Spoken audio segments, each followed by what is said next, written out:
সত্য প্রচারে সোচ্চার। পাঁচবিবিতে ছাত্রনেতা শামীমকে হত্যা চেষ্টার প্রতিবাদে বিক্ষোভ মিছিল ও সমাবেশ অনুষ্ঠিত হয়েছে। জয়পুরহাট জেলা ছাত্রদলের সাবেক সাংগঠনিক সম্পাদক শামীম হোসেন মণ্ডলকে হত্যার উদ্দেশ্যে গুলি চালিয়ে নৃশংস হামলার প্রতিবাদে পাঁচবিবি উপজেলা ও পৌর ছাত্রদলের যৌথ উদ্যোগে এক বিক্ষোভ মিছিল ও সমাবেশ অনুষ্ঠিত হয়েছে। আজ মঙ্গলবার বিকেলে জেলা ছাত্রদলের সাবেক সাংগঠনিক সম্পাদক শামীম হোসেন মণ্ডলের নেতৃত্বে এক বিক্ষোভ মিছিল রেল স্টেশনের পূর্ব প্রান্ত হতে পৌর শহরের প্রধান সড়ক প্রদক্ষিণ করে বারারি মন্দির চত্বরে গিয়ে শেষ হয়। সেখানে ছাত্রনেতা শামীম হোসেন মণ্ডলের সভাপতিত্বে এক প্রতিবাদ সমাবেশ অনুষ্ঠিত হয়।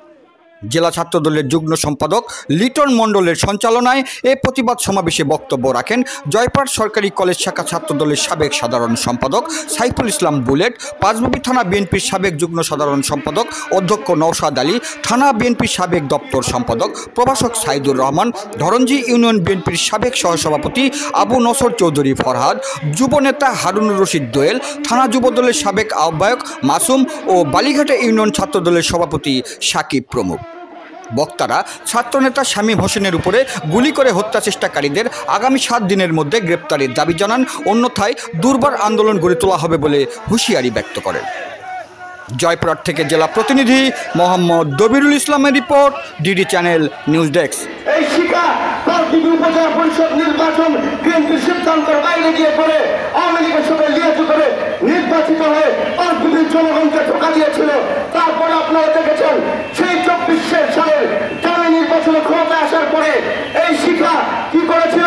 স্বরাষ্ট্রমন্ত্রী ফ্যাসিবাদের দোসর, খুনি পলাতক স্বৈরাচারের দোসর সেই আসাদুজ্জামান খামালকে ফুলের তোড়া দিয়ে সে অভিনন্দন জানিয়েছিল।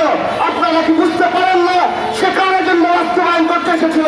আপনারা দেখেছেন পাঁচবিবি জয়পুরহাট আন্দোলনকে দীর্ঘমান করেছিল, সেই শামীম সহ তারা প্রতিবাদ করেছিল তার সেই অপকর্মের বিরুদ্ধে।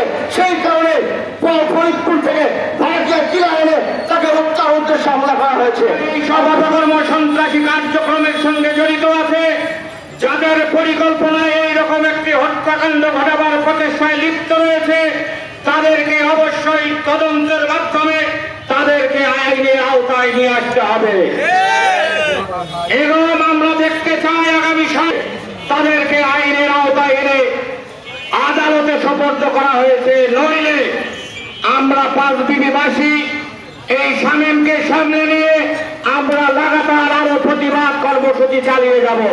এটি কোনো নির্বাচনী ভাষা হতে পারে না, এটি কোনো সংগঠনের ভাষা হতে পারে না।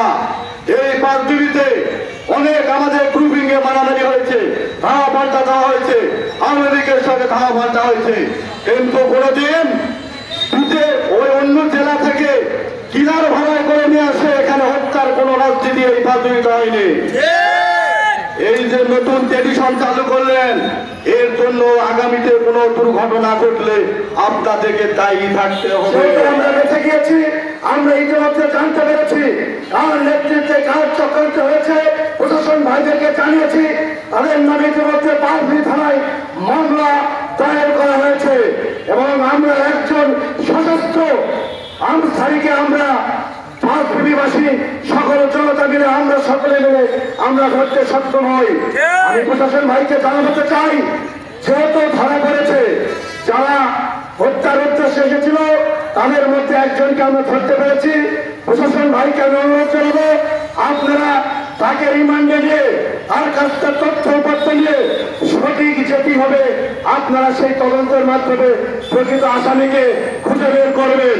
আপনাদেরকে আমরা 72 ঘন্টা সময় দিচ্ছি, 72 ঘন্টার মধ্যে আপনারা এই সমস্ত যারা চাল চালিয়েছে, যারা নির্দেশ দিয়েছে তাদেরকে আপনারা আইনের আওতায় এনে শাস্তিমূলক ব্যবস্থা করবেন। যদি আপনারা এর ব্যত্যয় ঘটান, আমরা পাঁচবিবিতে জাতীয়তাবাদী শক্তি নিয়ে